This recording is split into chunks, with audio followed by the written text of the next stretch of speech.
Manuel Martínez, ¿cómo estás? Muy buen día. Buen día, Jesús, gracias. Pues bueno, el día de hoy tenemos un tema que para muchas personas es quizá uno de los temas más interesantes en el mundo esotérico, que tiene que ver con la relación que pueden haber en cada uno de los 22 arcanos del tarot y cómo es que se manejaba en la antigüedad en Egipto y cómo tú lo manifiestas en tu libro con las llamadas cartas de la luz y de la oscuridad. A ver, Manuel, cuéntanos qué es lo que hay detrás del tarot y cuál es la carta especial de hoy que vamos a desarrollar en este tema. Bueno, pues como te decía otras veces, para aquellos que no nos hayan seguido, la premisa principal de mi libro es que el mundo fue creado por 22 dioses. Eventualmente, después de muchos desencuentros entre ellos, hay una rebelión entre los dioses, se convierten unos en dioses de luz y otros de oscuridad, y para evitar males mayores deciden jugar un juego en el cual utilizan los 22 arcanos mayores del tarot egipcio. Estas cartas se dividen en 11 cartas para la luz y 11 cartas para la oscuridad. El fin final de este juego, representado en mi libro, es ver si la humanidad es más proclive hacia el bien o si es más proclive hacia el mal. Entonces, la luz y la oscuridad eligen cartas que van a jugar, las cartas que han elegido, eligen un personaje para juzgarlos. En este caso, hoy vamos a hablar de la carta de la emperatriz, que fue asignada por la oscuridad a la reina faraona Cleopatra. Acuérdate que Cleopatra fue no se la llamaba faraona, sino que eran reinas. Entonces, esa es la carta que jugó Cleopatra en esta lucha. Entonces vamos a ver un poco la numerología de Cleopatra, la vida de Cleopatra, la relación primero con Julio César, con su hermano, y finalmente con Marco Antonio, que es el final de toda esta historia, pues contada. Es una historia que tenemos muchísimas referencias. Esta historia, bueno, fue muy bien descrita por Shakespeare en su obra Marco Antonio y Cleopatra, y luego incluso la película que hizo Jane Mankiewicz, que era Cleopatra, si alguno de nuestros telespectadores quiere recuperar esa película, históricamente está muy bien hecha, ¿no? Históricamente todos los aspectos de la historia que conocemos de Cleopatra están representados en esa película. Entonces, si alguno tiene curiosidad, puede verla para aprender más sobre la vida de Cleopatra. El tema del tarot, la carta que le corresponde a ella sería Isis. Ella sí, mira. La emperatriz. La emperatriz, Isis. Ella descubre, después de su muerte, que la diosa Isis había sido el alma que había estado reencarnada dentro de su cuerpo. Eso lo descubre al final, ¿no? Te digo, mientras ella está, como te decía en la premisa de mi libro, los dioses se reencarnan en la tierra. Se pueden reencarnar hasta 7 veces en esta lucha entre el bien y el mal. Y Isis, en una de sus reencarnaciones, entra como el alma de Cleopatra. Entonces, Cleopatra en todo momento está influenciada por Isis, aunque ella no sabe que es Isis. Cuidado, cuando mis personajes están en la tierra, no saben si son dioses o no, porque está lo que hemos hablado, que es el velo del olvido, que aplica tanto a nosotros, a los humanos normales, como a los dioses cada vez que vienen a la tierra. Si tienen un magnetismo superior, una fuerza superior. Y te decía, solo 2 dioses en mi libro, en estas 22 encarnaciones, se encarnan en sí como dioses, que fueron Krishna y Cristo, los 2 únicos que vienen como dioses a cambiar lo que ellos querían pues explicar.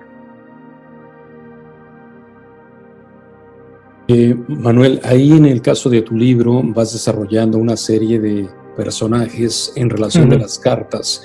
Cada uno tiene un punto de vista que tiene que ver con la parte de lo que viene siendo la luz, la oscuridad, y que en tiempos modernos podemos entenderlo en su relación histórica. Estás hablando de Isis. En el punto de la magia, de los misterios del tarot, la emperatriz, ¿qué significado esotérico le encuentras? Bueno, el significado esotérico es muy grande, ¿no? O sea, tienes que ver la representación de simple de la corona, el mundo, pero eso, si quieres, al final, cuando explicamos la carta de la emperatriz después de ver la vida de Cleopatra, podemos analizar punto por punto la carta de emperatriz para explicar también la simbología. Es interesante ver que Cleopatra es un personaje en la historia que viene siendo como la culminación del imperio egipcio antiguo, ¿no? Que venían de faraones, que venían todos aquellos personajes que se encuentran ya en relación con el imperio romano, y cómo empiezan a transformarse toda esa historia de los misterios antiguos. En la numerología, ¿qué has encontrado? ¿Cuáles son los números que le caracterizan a ella? Y hablas del número 22 como un punto muy importante. Sí, ella, Cleopatra, si quieres, si empezamos a analizar a Cleopatra, para no dilatarnos más, y vemos que la fecha de nacimiento de Cleopatra es el día 20 de mayo, 25, del año 69 a.C. Cuando sumamos todos los números nos da 22. O sea, ya sabemos que Cleopatra de nacimiento ya es un número 22, que está considerado como el más poderoso de todos los números. Esta es la razón por la que yo utilizo ese número en mi libro. Aquellos que poseen un camino de vida número 22 tienen una gran capacidad para aplicar a su vida una tendencia especial, sobre todo basada en forma de conocimiento, y practican una forma de vida que en muchos casos puede ser criticada, pero ellos persiguen la perfección. Perfección, como te digo, puede ser en algunos casos malinterpretada. Cleopatra, como veremos ahora a lo largo de su vida, es una perfeccionista, pero a la vez es una extremista. Ten en cuenta que ella está regida por Tauro. Entonces, los tauros tienden a ser en cierto modo caprichosos, les gusta que se les consientan. Entonces, vamos a ver que Cleopatra tiene todas estas cualidades o estos defectos, o sea, a ella la aplica todo. O sea, al tener este número 22, la aplica todo, tanto lo bueno como lo malo, todas las características positivas como todas las características negativas la aplican a Cleopatra. Cleopatra podríamos decir que es la representación, no sé, de la expresión femenina a su más alto nivel, y teniendo en cuenta la época. Estás hablando del año 69 a.C., cuando ya esta mujer se convierte posteriormente en la mujer más poderosa del mundo, y que eso era lo que ella iba buscando ya desde niña. Entonces, si quieres, empezamos un poco cómo es la vida de Cleopatra desde niña, ¿no? Cleopatra es la hija de Ptolomeo XII y Cleopatra VI. Vamos a hacer un inciso en esto: Ptolomeo XII y Cleopatra VI. En el año 323 a.C., Alejandro Magno muere. Entonces Alejandro Magno divide el imperio que él había conquistado entre sus 5 generales. Al general Ptolomeo le deja Egipto. ¿Qué pasa a partir de entonces? Que por los últimos 300 años todos los faraones egipcios son griegos, no egipcios. Eso es un dato muy importante. Todos son griegos, es decir, origen griego macedonio, como Alejandro. Todos son. Entonces, Cleopatra es griega, no es egipcia. Aunque ella nace en Egipto, ella es griega, porque todos los faraones anteriores, estábamos hablando de su padre Ptolomeo XII, ninguno hablaba el egipcio de la época ni ninguna otra lengua, solo hablaban griego. Entonces, no se comunicaban con el pueblo. Sin embargo, Cleopatra rompe esas normas, porque Cleopatra no solo habla griego como su lengua materna, sino que aprende el egipcio de la época y aprende hasta 8 lenguas más. Habla la lengua de los partos, la lengua de los sirios. Se la dicen que ya llega a hablar hasta 8 idiomas. Es una mujer extremadamente culta y es la primera persona dentro de la realeza de la época que es capaz de comunicarse con su pueblo directamente. Entonces vamos a ver los inicios de Cleopatra. La muerte de su padre Ptolomeo, otro inciso voy a hacer. Todos los faraones egipcios de la era ptolomeica, es decir, de los generales, del general Ptolomeo, cuando empieza a ser el faraón de Egipto, se llaman Ptolomeos. Y casi todas las reinas se les llama Cleopatra. La Cleopatra de la que vamos a hablar es Cleopatra VII y su madre era Cleopatra VI. Y es que normalmente se casaban los hermanos. Entonces el hijo de Ptolomeo XII es Ptolomeo XIII y Cleopatra era Cleopatra VII. A la muerte de Ptolomeo XII, su padre decide que no le va a dejar Egipto solo a su hijo Ptolomeo. En esa época Cleopatra tenía 18 años y su hermano Ptolomeo tenía 12. Entonces en el testamento del padre establece que el imperio sea manejado por los dos, pero que los dos tienen que casarse. O sea, Cleopatra tiene que casarse con su hermano Ptolomeo XIII. Entonces se celebra la boda. ¿Qué pasa desde el principio? Bueno, pues que a Ptolomeo XIII pues no le apetece compartir el trono con Cleopatra. Él quiere ser el único faraón de Egipto y su hermana le estorba.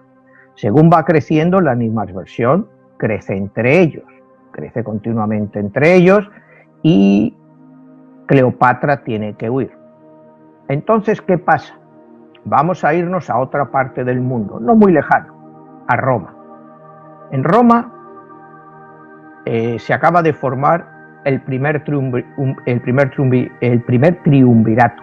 Un triunvirato es un gobierno de tres generales o tres líderes, ¿no? En este caso fueron Craso, Pompeyo y César. Craso muere luchando contra los partos. Los partos es lo que hoy en día es la zona de Irán, Irak. Eran unos pueblos muy guerreros. Craso muere ahí. Entonces se forma un conflicto en Roma entre Julio César y Pompeyo, dos grandes generales, amigos y que se admiraban entre ellos. Estalla la guerra civil entre ellos, entonces viene la famosa batalla del Rubicón y la batalla de Farsala, y entonces la batalla de Farsala, Pompeyo es derrotado por Julio César. Pompeyo huye a Egipto, Cuando llega a Egipto, Cleopatra no está por allí porque está huida de su hermano, pero está su hermano, el faraón Ptolomeo XIII. Entonces, con el fin de agradar a Julio César, ordena que maten a Pompeyo. Entonces a Pompeyo le cortan la cabeza y lo matan. 2 días después llega Julio César a Alejandría. Entonces va buscando a Pompeyo, porque si bien eran rivales militares, Julio César reconocía que Pompeyo era un gran militar. Cuando llega Ptolomeo XIII y le presenta la cabeza cercenada de Pompeyo, Julio César entra en ira profunda y bueno, no lo mata a Ptolomeo pues porque se contiene por ser el faraón, pero entonces ya a partir de ese momento tiene un desprecio total por Ptolomeo XIII. Ahí es donde va a entrar en escena Cleopatra y es la famosa escena de la alfombra. Cuando después de esto Julio César se instala en Alejandría, pues va a estar poco tiempo en principio. Entonces ella está huida porque el hermano la está buscando, Ptolomeo XIII está buscándola para matarla. Ella hace la famosa escena en que con unos esclavos hace que le lleven un regalo a César, que es una alfombra, y dentro de la alfombra va escondida ella. Entonces cuando llega a la habitación de Julio César y abre la famosa alfombra, es cuando se le aparece ella. Julio César ya era un hombre de una cierta edad, estaba casado, tenía hijos, pero se enamora profundamente de Cleopatra. Entonces Cleopatra utiliza este amor que tiene Julio César por ella, que es un amor real, y entran en guerra contra su hermano Ptolomeo XIII, al cual le derrotan en la famosa batalla del Nilo, en la cual Ptolomeo XIII queda ahogado. Se ahoga, se muere, y entonces se queda Cleopatra como reina, pero Julio César la dice que ponga también a su hermano, que es el otro hermano, que es, en este caso sería Ptolomeo XIV, el hermano más pequeño de ellos, para que sea también consorte con ella en el reino. Julio César y Cleopatra tienen una gran relación de amor, pero Julio César, Cleopatra se queda embarazada y 9 meses después tiene un hijo, que sería Cesarión. Aquí se presenta un gran problema, porque claro, al ser ya hijo de César, él es candidato a poder ser emperador de Roma. Todavía no había el imperio, cuidado, el imperio viene unos años después, precisamente por toda esta historia que se monta, pero podría llegar a ser sucesor de César, que era el hombre más popular de la época. Acuérdate que el Senado romano le había nombrado dictador permanente. Él era el dictador permanente. Al acabar con Pompeyo, se convierte en dictador. Entonces, ella se queda embarazada. Roma está en ebullición, hay muchas peleas, hay muchos líos, y entonces Julio César decide volver a Roma. Y es aquí cuando Julio César la llama a Cleopatra para que vaya a Roma. Entonces es la famosa entrada triunfal de Cleopatra en Roma, ¿no? Recibida por toda la ciudad, con elefantes, con todo lujo de parafernalia, y ya con joyas, con una belleza espectacular. Entonces, toda esta tensión, y Julio César, es que ahí hay un gran problema, porque Julio César ya estaba casado. Entonces, toda esta demostración de fuerza y de intimidad, porque ella no vive en el palacio, ¿no?, del gobierno, ella vive en un palacete muy cerca de él.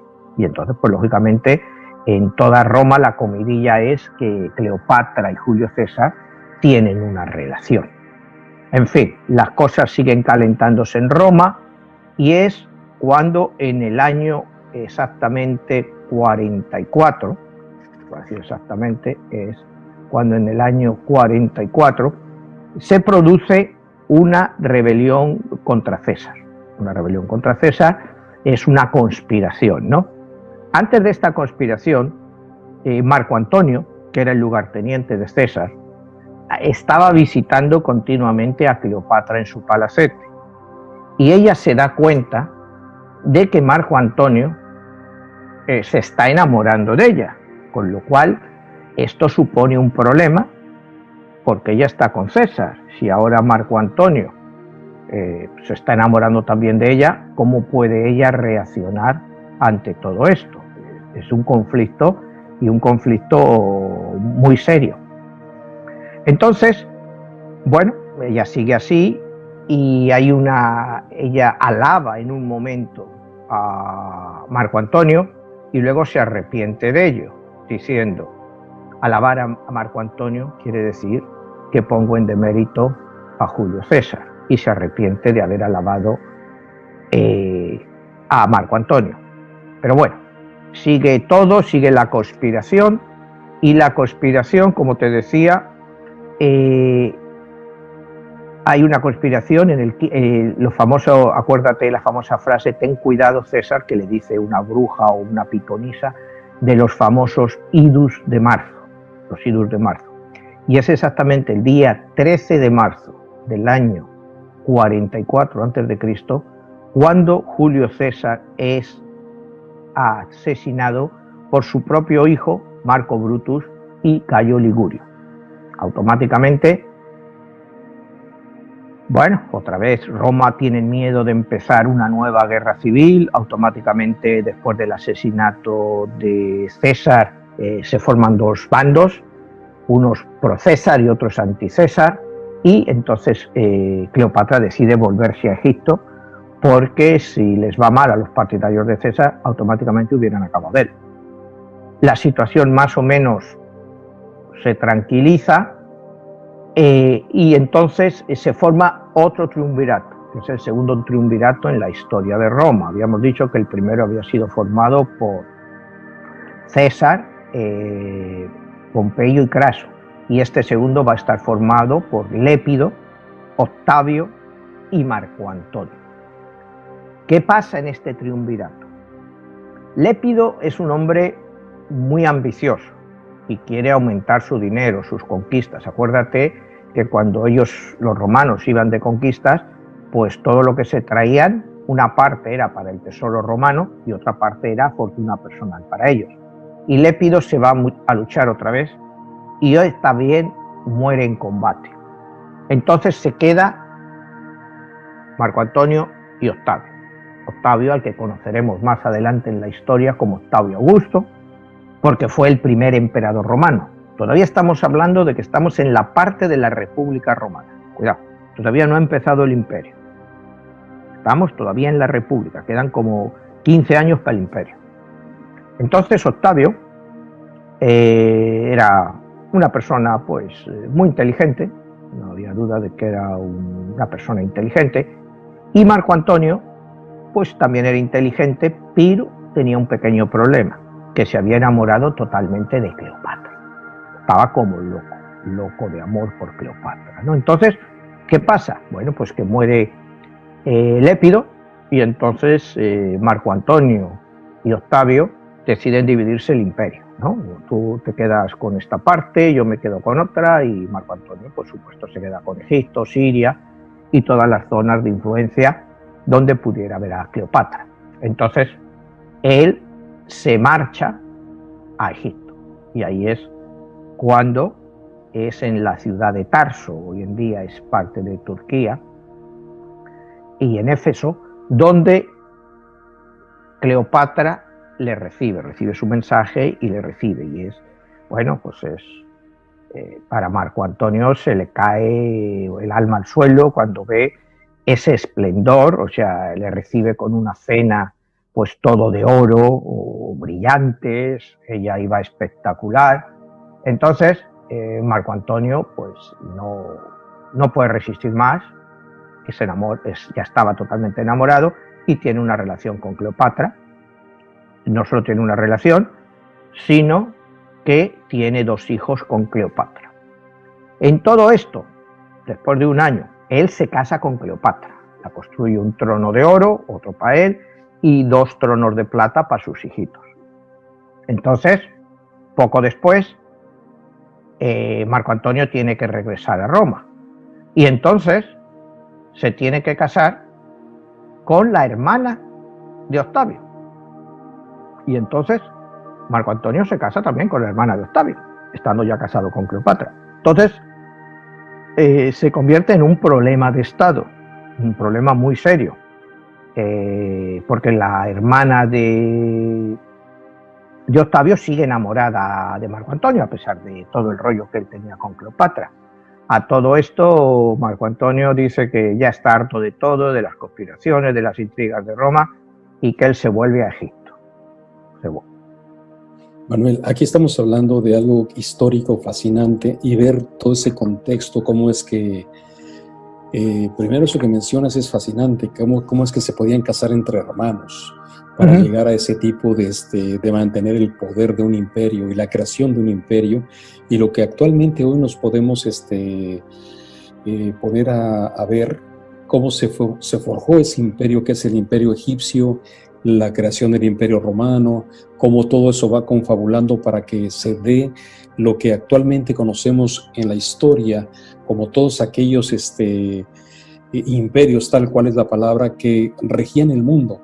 La pregunta, Manuel, aquí es, ¿por qué es una carta de luz y una de obscuridad en relación de un personaje que estaríamos hablando como una entidad que encarna, se hace ser humano, que vive todo este tipo de situaciones, de pasiones, se enamora, traiciones, todo este tipo de cosas, pero lo más importante es que encabeza la energía de un imperio y lo que va a representar el devenir de la humanidad y de seres que de una u otra manera van a ser afectados? ¿Qué representa ella a un nivel de lo que va a ser la energía que va a regir en ese momento en la creación del imperio? Bueno, pues ella es una pieza fundamental en todo eso. Acuérdate que de una forma indirecta, ella es el origen del nacimiento del Imperio Romano. Porque hasta ahora, como te decía, llevaban 400 y pico años de república. a partir de la batalla de Actium, que iremos al final, que es el último acontecimiento de la vida de Cleopatra, ella, bueno, Octavio se queda como poder absoluto y se nombra Octavio, bueno, el Senado lo nombra Octavio Augusto, y a partir de ahí empieza en el año 28 a.C. lo que se llamó el Imperio Romano. Antes había sido la República y ahora empezamos el Imperio, que dura hasta aproximadamente el año 460 más o menos después de Cristo, que es cuando la caída de Roma por los hunos, por todos los pueblos bárbaros, es el fin del Imperio Romano, y solo se queda la parte del oriente, lo que llamamos Bizancio, que es lo que queda como la última parte del Imperio Romano, y que eso resiste hasta el año 1470 y tantos con la caída de Constantinopla.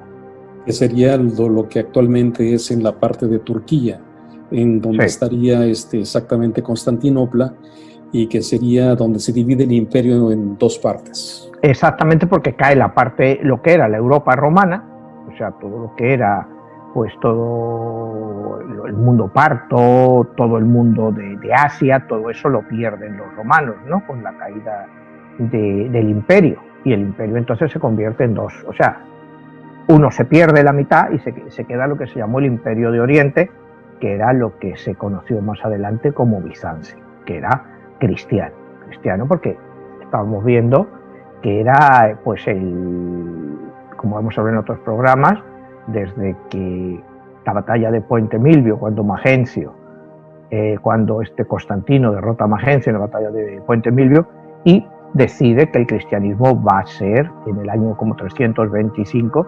la doctrina oficial de la Iglesia, o sea, de Roma. Estás hablando de Constantino.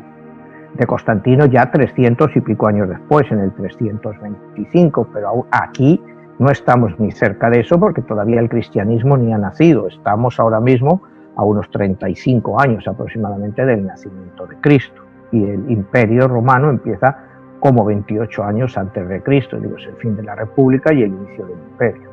Un paréntesis ahí, Manuel. Entonces, Cleopatra, encarnando la energía de Isis, y que viene a encabezar un imperio, en tu obra que estás hablando, 22, la guerra de los dioses, y esa energía que viene a manifestarse aquí, que va a regir el destino de la humanidad de ese entonces, y que posteriormente va a ser la sucesión de eventos extraordinarios que hoy en día todavía podemos ver sus efectos. Esas energías de esos dioses, ella sin estar consciente, esa sería la pregunta, ¿ella está consciente en un momento dado de que encarna ese poder? No, ella no está, por lo que te digo, por lo que se llama el velo del olvido.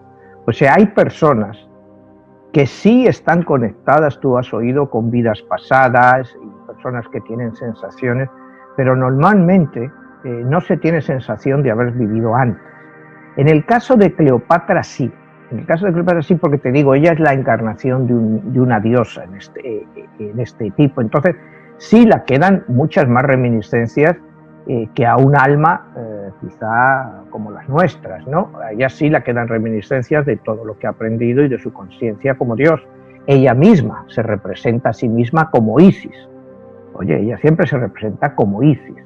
Es más, cuando ella tiene el hijo con Julio César, que se llamó Cesarión, entonces decía que él era el hijo de Horus e Isis.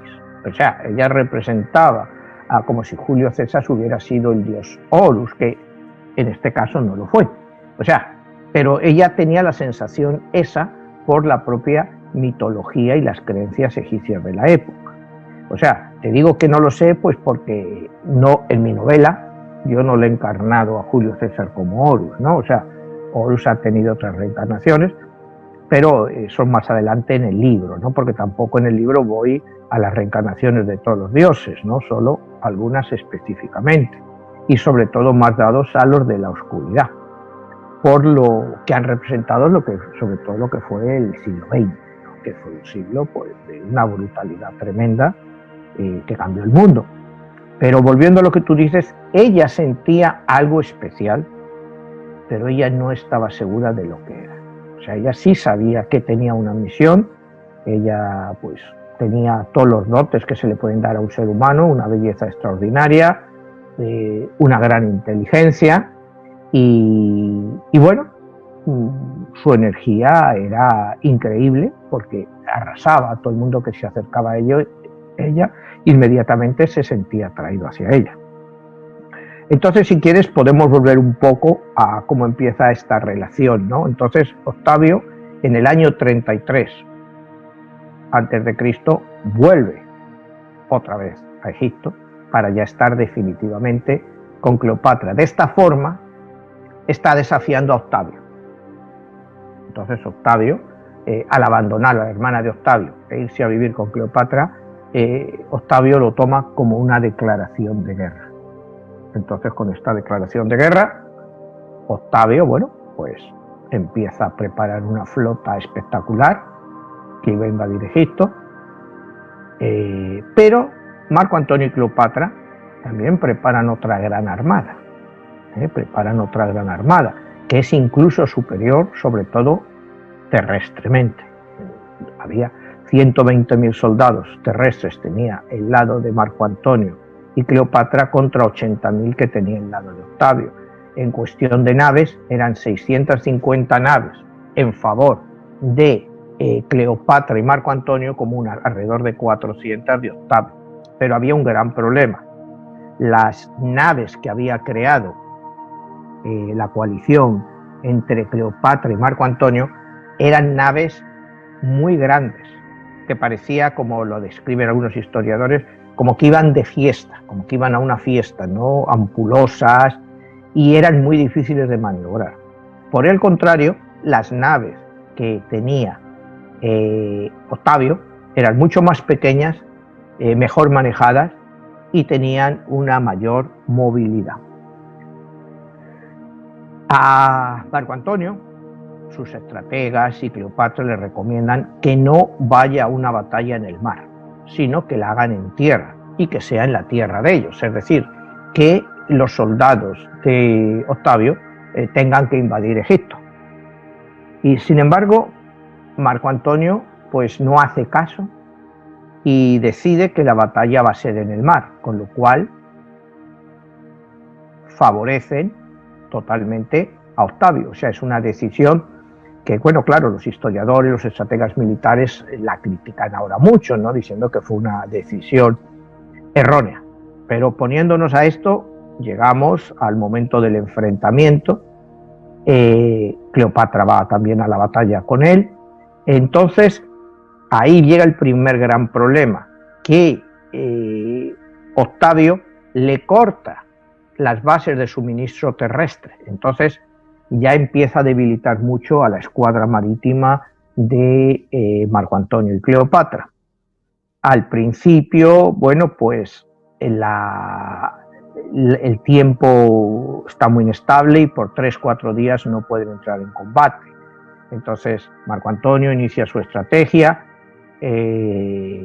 Octavio se la lee y decide no participar en combate ese día, pero por haber sacado las naves, Marco Antonio las ha mandado muy lejos de la costa y va a ser muy difícil que maniobre. Al día siguiente empieza la batalla. Al principio empieza una batalla muy cruenta, Marco Antonio y Cleopatra van perdiendo, llega el segundo día de la batalla y en medio de esa batalla sucede algo increíble. Cleopatra cree que Marco Antonio ha sido herido o muerto, entonces ella abandona la batalla. Ella coge sus galeras, sus barcos y se va de vuelta a Egipto. En medio de la batalla, porque Marco Antonio era un gran estratega, aunque no lo estaba demostrando en esta batalla. Él iba en un barco pequeño, iba de barco en barco, a las galeras donde estaban luchando para dar ánimos a sus hombres y ver cómo iba todo y darles instrucciones. Entonces, cuando Marco Antonio ve que Cleopatra se está yendo, la galera de ella se está yendo, seguida de bastantes barcos, se asusta. Cree que a Cleopatra le ha pasado algo, cree que le han alcanzado algo, entonces se vuelve loco, abandona la batalla, se monta en un barco pequeño rápido y va detrás de Cleopatra. Cuando Cleopatra le ve a lo lejos, para y le deja entrar. Y ella, bueno, empiezan ahí y le deja entrar. Él está enloquecido, pero es lo que le ha hecho. Él ha abandonado a sus hombres. Él ha abandonado a toda su flota por el amor de esta mujer. O sea, es una locura de amor la que tiene, que le hace perder un imperio por amor. O sea, él se va de la batalla, deja 5.000 muertos y 400 barcos detrás. O sea, que todo pasa a poder de Octavio. Entonces, él llega otra vez a Egipto con Cleopatra. Él está muy alterado, ella empieza a tenerle miedo, un poco por cómo se está comportando él. Entonces, lo primero que hace ella es, le manda un emisario a Octavio para ver si pueden arreglar de alguna forma esto, ¿no? Que la dejen conservar a ella Egipto como reina y que, bueno, que Octavio se quede con lo otro y que les permita continuar. Al mismo tiempo, Marco Antonio también le manda otro emisario a Octavio, pero Octavio le dice que no, que a él lo quiere para ejecutarlo. Entonces, aquí es el dilema de Cleopatra, un dilema entre el amor o conservar Egipto, porque Octavio la deja abierta la posibilidad a conservar Egipto para ella, si mata o le devuelve a Marco Antonio, incluso si lo expulsa de Egipto. Y ella se niega a hacer eso. Ella decide. Pasa un año, más o menos, el tiempo que tardan en rearmarse los dos. Octavio se dirige hacia Alejandría y en la parte de Alejandría, pues Marco Antonio y Cleopatra pues han conseguido unas fuerzas, tanto terrestres como navales, importantes para hacerle frente. O sea, no le iba a ser fácil a Octavio el cruzar esas líneas, ¿no? Entonces, ¿qué pasa? Va a empezar la batalla, ya vienen los barcos romanos, les sale la escuadra egipcia, pero que era egipcia romana, ¿no? Porque los hombres de Marco Antonio eran romanos, y de repente, en vez de luchar, la escuadra abre paso y deja que pase toda la flota de Octavio. Entonces, ¿qué pasa aquí? Que Marco Antonio se cree que Cleopatra le ha traicionado. Cree que Cleopatra ha llegado a un acuerdo con Octavio para entregarle a él. Y entonces, bueno, se irrita, se vuelve medio loco y entonces va buscando a Cleopatra. Cleopatra, que le ve venir enloquecido, se esconde en su propio mausoleo, el que ya lo tenía preparado para cuando ya se murió, en su propio mausoleo. Entonces, en el medio de su locura de amor que lleva este Marco Antonio, entra en el mausoleo y se cree, como lo encuentra, que Cleopatra está muerto. Entonces él se mata. Entonces Cleopatra le ve que se está muriendo, entonces ya le ve muerto, y entonces ella es cuando la famosa cesta con una serpiente que la coge y la serpiente la muerde y mueren los dos. Es una especie de Romeo y Julieta, pero con personajes reales, cuidado. O sea, son personajes reales porque los dos existieron, ¿no? Y es una historia trágica que esta mujer pues supo, o sea, con su inteligencia y su belleza, conquistar a los dos hombres más poderosos de la antigüedad de la época, ¿no? Y ahí es donde realmente, pues esa es la historia de ella más o menos, y de los dos hombres, de Julio César y Marco Antonio, y la leyenda que viene a continuación. Entonces, bueno, pues ahí acaba la historia de Cleopatra, pero no su leyenda, ¿no? O sea, ella... ahora vamos a ver, si quieres, lo que es significado de la carta de la emperatriz en relación a toda esta historia, ¿no? Sí, Manuel, un paréntesis ahí. En muchas culturas antiguas se habla de lo que representan estos personajes, estos reyes que tienen una sangre especial y que tienen que tener una descendencia divina. En el caso de Cleopatra, que viene siendo la encarnación de una energía y que viene a estar al frente del imperio en su momento más importante, que era el imperio egipcio, que trae la parte de la referencia griega, pero en el fondo sigue siendo un alma egipcia representada por Isis. La clave dentro de todo eso es qué hay en su sangre, qué pudiera haber ahí que los conecte con lo divino. Bueno, ellos sí que lo creían, ¿no? Hoy sabemos pues que de eso no hay ninguna conexión, al contrario, el hecho de casarse hermanos con hermanos o con primos, pues hacía que muchos de los hijos pues nacieran tarados. O sea, y por eso pues te daban esas sensaciones, esos emperadores, esos Calígulas, que estaban tarados todos, precisamente de la consanguineidad que lo hacían, ¿no? Ellos sí, ellos creían que era sangre divina, sangre que emanaba de los dioses, y por eso ellos no la querían mezclar, por eso se mezclaban entre ellos. Pero claro, te creaban unos personajes muy turbios, ¿no? O sea, muy turbios. O sea, era el malentender lo que era pues la herencia de los dioses, que ellos sinceramente sí que lo creían, ¿no?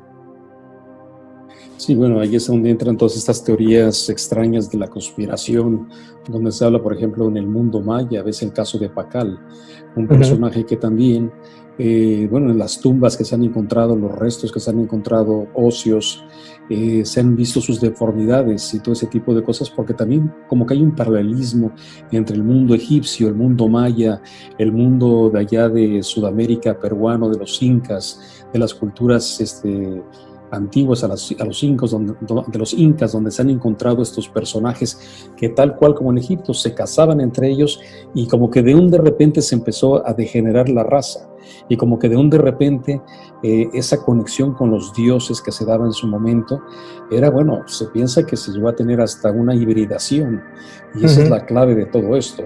Y esta historia que nos narras, bueno, continúa de manera fascinante todo esto, y bueno, la siguiente parte donde tenemos que descubrir qué es lo que ella dejó a nivel de su numerología en tu obra, de tu libro, hacia dónde nos llevas. Bueno, pues te llevo a analizar la carta que Cleopatra jugó en esta guerra de los dioses. Cleopatra jugó la carta número 3, que es la carta de la emperatriz, o sea, está muy bien representada esta carta por ella, ¿no? La emperatriz, porque ella fue la emperatriz, la reina de Egipto. La emperatriz es, como hemos dicho al mismo tiempo, en este caso era Isis, ¿no?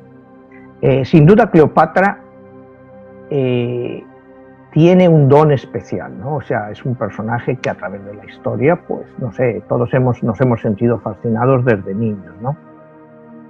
La emperatriz, en la representación de la carta, sostiene un águila en su mano izquierda. Y en la mitología egipcia, el águila significa el símbolo del alma y de la vida. O sea, cuando tú ves la representación de la carta, ahí te está representando esto. Pero en el caso de Cleopatra puede suponer hasta una ironía, ¿no? Porque es vida y muerte al mismo tiempo. O sea, es una ironía, ¿no? En la representación de la carta, del arcano de la carta, vemos que la emperatriz tiene una corona. Esta corona tiene 12 estrellas.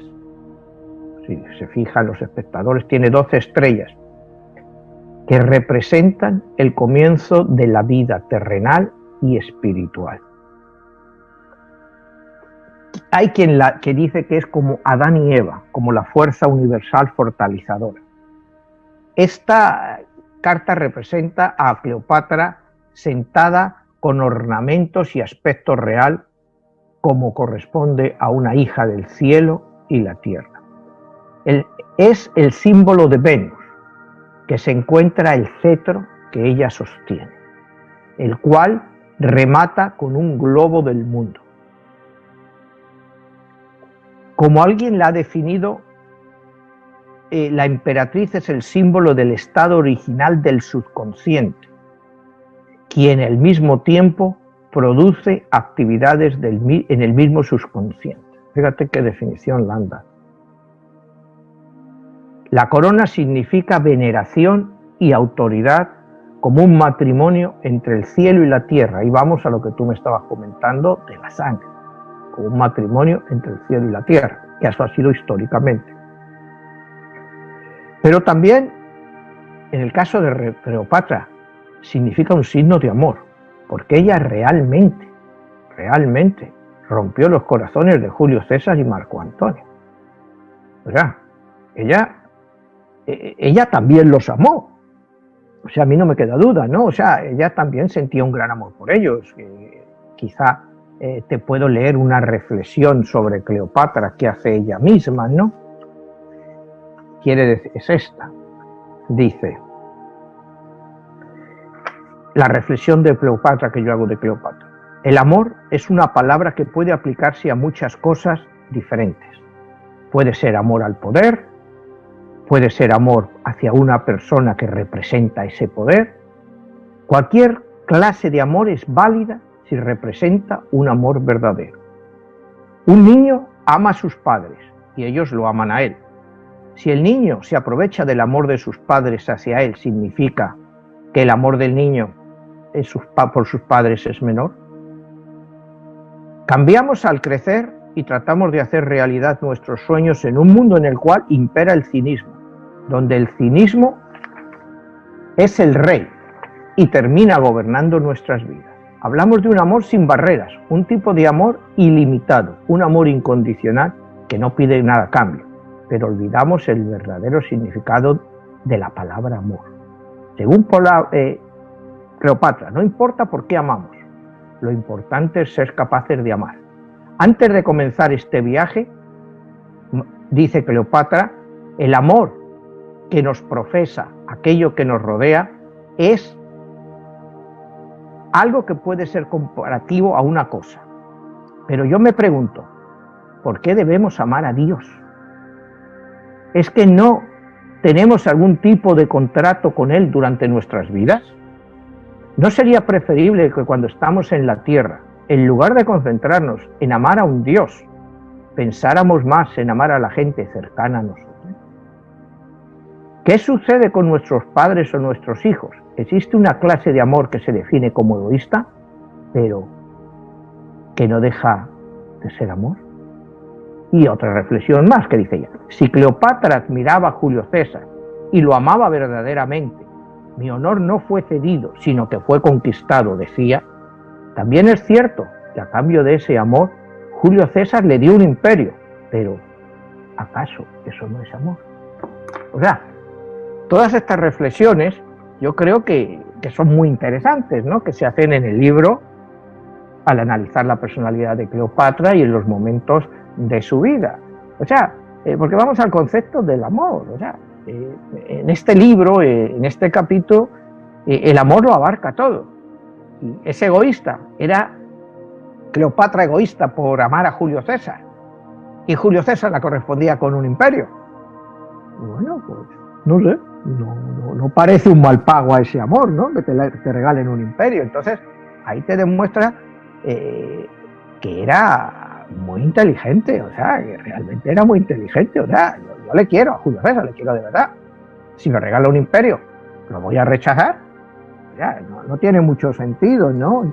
Pero Manuel, ahí la pregunta sería qué tanto ya su destino estaba predeterminado para que ella llegase a ser reina, llegara a ser una emperatriz, y que todo lo que tenía que suceder era que se cumpliese ese destino. Y la pregunta es qué tanto es el llegar a que se ejecute todo esto, ¿no? Otra cosa que me llama la atención es si trayéndolo a las cartas del tarot y a la parte esotérica y a la parte de la vida y la reencarnación, si existe la muerte y la reencarnación. Hoy en día hay personas que se sienten relacionadas a ese tipo de temas tan extraordinarios, ¿no? Hay mujeres que se sienten la reencarnación de Cleopatra. Sí. Pero como bien lo dices tú, han habido varias Cleopatras. Pero ¿qué tanto ella la hace la diferencia, ¿no? ¿Qué es lo que la hace distintiva? Bueno, ella es única. Ella es única porque ella es la primera reina real que gobierna sola. No sé si me entiendes. Ella es Cleopatra VII. Las otras 6 Cleopatras habían sido, sí, reinas consortes con un Ptolomeo. que era normalmente su hermano o su primo con el cual se habían casado. Esta Cleopatra VII tiene poder real, tiene poder de decisión, tanto sobre su pueblo, por la gente que la rodea.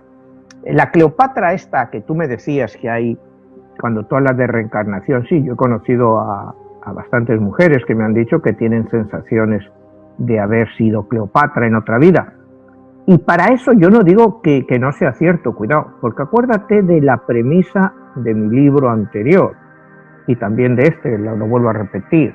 Cuando nos vamos a la cábala judía, te dicen que Dios originariamente creó 600.000 almas.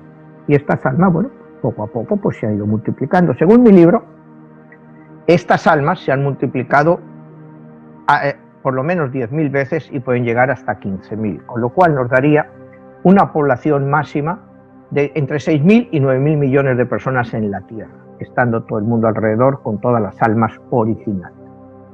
Dentro de cada alma original, si hay 10.000, 15.000, ponte 10.000, el alma de Cleopatra, dividida, podría haber estado hasta en 10.000 personas. Esa misma sensación. Entonces, esas personas que sienten que han podido ser Cleopatra o algo, pues es posible, es como un remanente de lo que fue, ¿no? Acuérdate que una de las bases de mis libros es por qué el ser humano, o el sapiens, porque esto de ser humano yo lo he repetido muchas veces, no sé quién nos llama humano, ¿no? Es una cuestión, y lo de sapiens, hombre sabio, tampoco me acaba de convencer, pero bueno, para definirnos de alguna forma, ¿por qué el ser humano cada vez está más alejado de Dios? Y yo te pongo en mis libros, te pongo un ejemplo. Digo, mira, imagínate que tú tienes una tienda de hamburguesería, no sé, una hamburguesería, Pato Chicken, o como quieras llamarla. Te va bien y empiezas a ampliarte. Primero, tienes 10 tiendas. Ya tú no tienes el mismo control sobre esas 10 tiendas, o sea, tu control original no es el mismo. Esas 10 tiendas te van bien, las conviertes en 100. Cuidado. Como tú manejabas el primer negocio, cada vez te alejas más de él. Pero esas 100 las acabas convirtiendo en 1.000. Y después en 10.000. Y eso es lo que yo hablo de nuestra esencia con los dioses o con los dioses. Hubo unas almas originarias, creadas por los propios dioses, como digo en mi libro, pero que cada vez se han alejado más de Dios por la propia expansión. Entonces, esa esencia divina cada vez se ha ido perdiendo más. Y es por lo que los llamados seres humanos, pues cada vez estamos más alejados de esa divinidad. Y es por la propia extensión y acumulación de vidas y de esas almas. Entonces, esa es mi explicación a este alejamiento que tienes, porque hoy en día, pues yo creo que la mayoría de la gente, bueno, sí creen en Dios, pero lo que es hablar de ese concepto de divinidad, pues se entiende de maneras muy, muy diferentes. No es lo mismo hablar del Dios de los cristianos que hablar de los dioses hindús, o a ti te encanta el budismo, o lo que es el budismo, o sea, son conceptos muy diferentes y sin embargo todos pueden provenir de la misma alma original, porque yo sigo creyendo que en nuestras vidas tenemos 10.000 almas que son de un alma original como la nuestra, y las vidas que vivimos solo nos interrelacionamos con ellos y no lo sabemos, sentirnos atraídos. Por ejemplo, tú y yo, tú ahora estás aquí de periodista entrevistándome, pues posiblemente seamos parte de ese alma original de una de las 600.000 que se convirtió en 10.000, que pudieran ser un Matrix, que pudieran ser lo que sea, pero todos estamos más o menos condicionados a reunirnos dentro del mismo círculo. Esa es mi teoría, como te digo, o sea, está sujeta a debate, pero es una teoría como cualquier otra, ¿no? Pero de ahí parte mi premisa, por eso cuando me has preguntado eso, de cómo puede ser que una mujer piense que ha sido Cleopatra. Y te digo, pues es perfectamente posible, porque esa división de las almas en tantísimas, hasta 10.000, pues la puede quedar una emanencia o una reminiscencia de esa energía que una vez fue. Bueno, ahí entra la parte del el final trágico que ella tuvo, cómo ella muere, y bien decías tú que ella encarna el espíritu o la energía de Isis, vive como Cleopatra, muere de esa manera, pero todavía sigue la historia en estos días, y es a donde tendríamos que buscar esas almas fragmentadas con esa energía. Y por eso, ¿qué es lo que pasa? Que hoy en día con ciencias como la de la regresión, la hipnosis, de tratar de ver por qué tienes ese tipo de pues abruptos, ¿no? Que te pueden aparecer en un momento dado en sueños, en mensajes, en cuestiones así como déjà vus, como cosas raras. Y es interesante que en tu libro, bueno, manejas la parte de la numerología, hablas del número 22 y del número 3. Ya para cerrar en esta parte de la numerología, ¿qué es lo que encierra como los números más fuertes en una carta? ¿Sería de luz o de oscuridad? Bueno, la carta de Cleopatra en mi libro es una carta de oscuridad. O sea, hace un par de semanas hicimos Pitágoras, que era carta de luz. Esta representa una carta de oscuridad, porque Isis, en mi libro, es cuando se inicia lo que se llamó, en la Biblia se conoce como la rebelión de Lucifer. En mi libro es la rebelión de la oscuridad. Y Isis es una de las 7 divinidades que se van con la oscuridad en su lucha contra la luz. Porque, acuérdate que la rebelión de la oscuridad en mi libro es una rebelión intelectual. Es una rebelión intelectual en la cual piden que, ya que han creado a los seres humanos, que ellos sean capaces de ser los que escojan si van hacia el bien o van hacia el mal. Que sean ellos, que exista el libre albedrío y que los dioses no intervengan en su destino. Como nosotros sabemos, bueno, pues hay infinidad de historias, de filosofías que dicen que los dioses están siempre en nuestro camino, y hay otros, como por ejemplo, pues que te dicen que sí, los dioses nos crearon, nos dejaron ahí y se olvidaron de nosotros. Que yo es la teoría que más me creo, ¿no? Que sí, nosotros podemos ser una creación de un dios, varios dioses, energías, pero que los dioses pues no intervienen. O sea, realmente los dioses somos nosotros, somos los soldados de los dioses en la guerra que viven esos mismos dioses. Por eso el libro se llama 22, la guerra de los dioses. Lo único que vivimos aquí es una guerra entre dioses, y unas veces unos dioses son más poderosos que otros a lo largo de la historia que conocemos, y cuando esos dioses se imponen, pues imponen su criterio al resto del mundo, ¿no? Y entonces socavan a los otros dioses. Pues muy bien, Manuel, ha sido un viaje histórico maravilloso, impresionante, para todos aquellos que quieran adentrarse más en ese mundo espectacular de la historia. Pues nada, ahí están tus libros. En este caso, bueno, estamos hablando de 22, la guerra de los dioses, que ya lo pueden conseguir en español y que está en Amazon, ¿verdad? Sí, en Amazon lo pueden encontrar, y en Smashwords también. Perfecto, Manuel. Y bueno, entonces nada más para redondear rápidamente, en tu libro vamos a encontrar personajes que encarnan la luz y la oscuridad. Exactamente, vas a encontrar 11 cartas de luz y 11 cartas de oscuridad. Y nosotros pues aquí lo vamos a ir repasando. La semana que viene, si quieres, vamos a entrar en otros temas del libro, como son las sociedades secretas, para empezar también a darte una idea general, que el libro pues sí es histórico en muchos aspectos, como todo esto, pero también es la situación actual en el mundo y muchas de las cosas que pasan a través de un grupo que se llama SCAM, y que pues ya lo iremos viendo cómo funciona este grupo. Muy bien, Manuel. Y bueno, también queda abierta la invitación para desarrollar este tema de la reencarnación en las vidas pasadas. Tenemos algunos invitados también especialistas. Tú, de hecho, tuviste la oportunidad de tener esas experiencias con el escritor muy conocido, Weiss. Brian Weiss, sí. Brian Weiss, a donde, bueno, tú ahí tienes una experiencia propia de tus vivencias, que bueno, será conveniente que en su momento también, si gustas, nos las puedes compartir. De acuerdo, Jesús, lo hacemos así. Pues muchas gracias, Manuel, y pues estamos aquí, nos vemos para la próxima. Nos vemos, gracias, Jesús.